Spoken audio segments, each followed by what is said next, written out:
Lama sekali dari mengantar piring goreng pisang ini tak lagi muncul kemari. Sambil mendengar derasnya air terjun, Dharma kembali menoleh ke belakang. Tentu saat menoleh ke belakang ini hanya melihat tembok batu warna hitam yang memisahkan ruang dirinya dan ruang yang ditempati istrinya.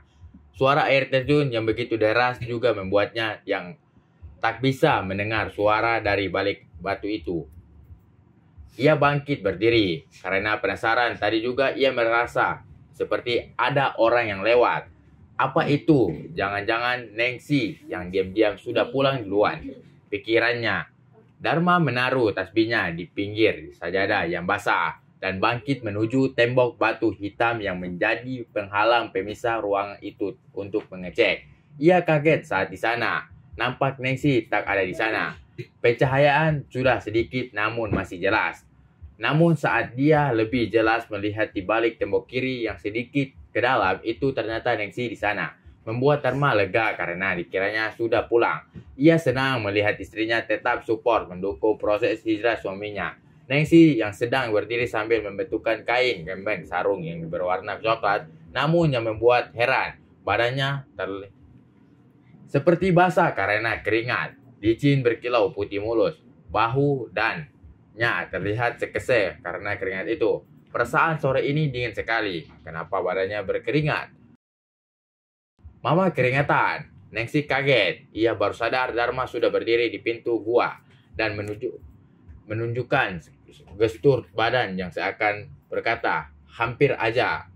Bapak bikin kaget aja. Mama bukan keringatan, Pak. Habis nyuci sarung Bapak. Sekalian nyuci, ini basah karena air.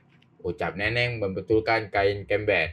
Kirain Mama keluar. Tadi barusan Bapak ngerasa kayak ada orang lewat. Mama bukan. Lagi-lagi Nengsi kaget dan ia sedikit diam. Ia juga kembali menunjukkan gestur tubuh yang bilang apa aja. Ah, enggak. Perasaan Bapak aja itu. Lagian ini udah sore. Udahin dulu. Ah, zikirnya. Bapak sampai ngerasa bayangan gitu tuh. Lanjut lagi nanti, ucap Nengsi yang mengambil bakul yang berisi pakaian, air, dan piring goreng pisang tadi. Benar juga, sebentar Mama beres-beres dulu aja. Ngerasa ada orang yang jalan di belakangnya, terdengar klasik memang. Andai ia tahu, pikir Nengsi. Untung dia udah keluar, ucapnya dalam hati sambil mengatur nafas karena kelelahan. Sampai-sampai keringat itu membuat badannya berkilau. Itu pasti Roy tadi, ucapnya saat suaminya bilang merasa ada orang yang berjalan di belakangnya. Roy memang keluar, mungkin ada satu.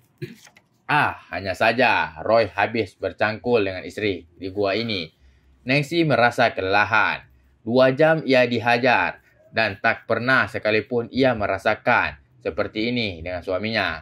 Meski hatinya menjerit hal seperti ini tak seharusnya terjadi. Tapi tak bisa dipungkiri, pemuda itu membuatnya melayang. Sudah mana bab taubatnya? Apa yang mesti dilakukan setelah ini?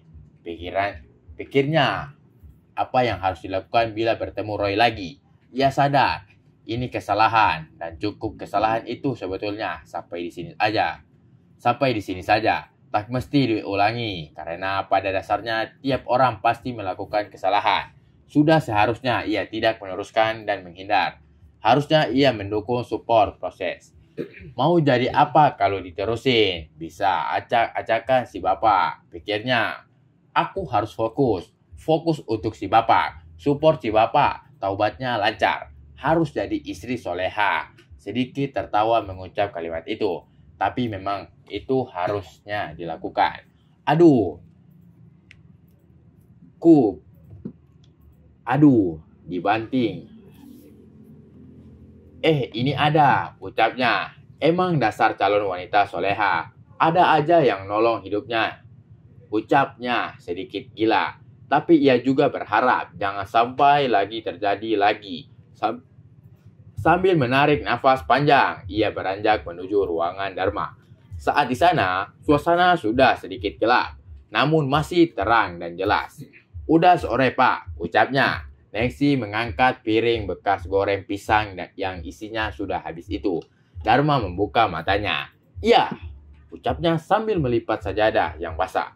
Badannya penuh basah karena terkena percikan air terjun. Bapak gak kedinginan. Ia sambil sajadah basah itu dan menyimpan di bakul. Ya, Bapak menggigil. Tuh kan, hayu nanti masuk angin. Ada yang beda saat Dharma melihat istrinya sore itu. Istrinya terlihat lebih sekese dari biasanya.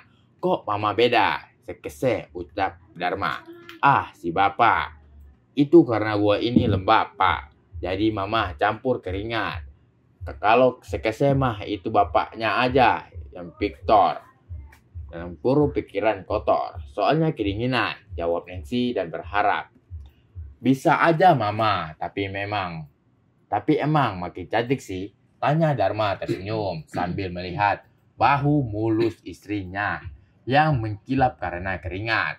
Nancy memang terlihat makin sekese sekarang. Istri siapa dulu? Ucap Nancy. Membanggakan suami. Dharma mulai berjalan keluar menelusuri batu kali. Jam berapa, Pak? Ba'da Isya. Jemput Roy saja. Loh, ucap Nancy. Ia termenung, berusaha menghindar. Kalau gak sama Roy, emang kenapa, Pak? Bapak kan belum bisa nyetir. Emang kenapa? Anak-anak juga malam ini gak ada yang di padepokan. Ya, naik motor aja sama Mama. Terus Bapak dibonceng. Bisa heboh sekampung mah. Mantan yang dibonceng cewek, disangka Bapak udah cacat lagi. Ya enggak lah Pak, lagian gak enak aja Pak sama Roy. Takut ngerepotin, udah banyak direpotin kita. Kilah Nancy. Gak apa-apa, lagian ada yang perlu Bapak omongin sama Roy juga. Kalau dia gak bisa. Perlahan-lahan mereka menuruni batu yang berjejer. Sambil mengobrol membicarakan proses zikir tadi. Sementara Neneng masih merasakan linu seperti ada yang menganjal di serambinya. Sambil tak kerasa mereka sudah sampai ke pinggir sungai. Oke guys, terima kasih telah baca novel-novel kami dan jangan lupa like dan subscribe channel kami agar kami tetap semangat untuk mengupload novel-novel kami berikutnya. Jangan lupa bahagia.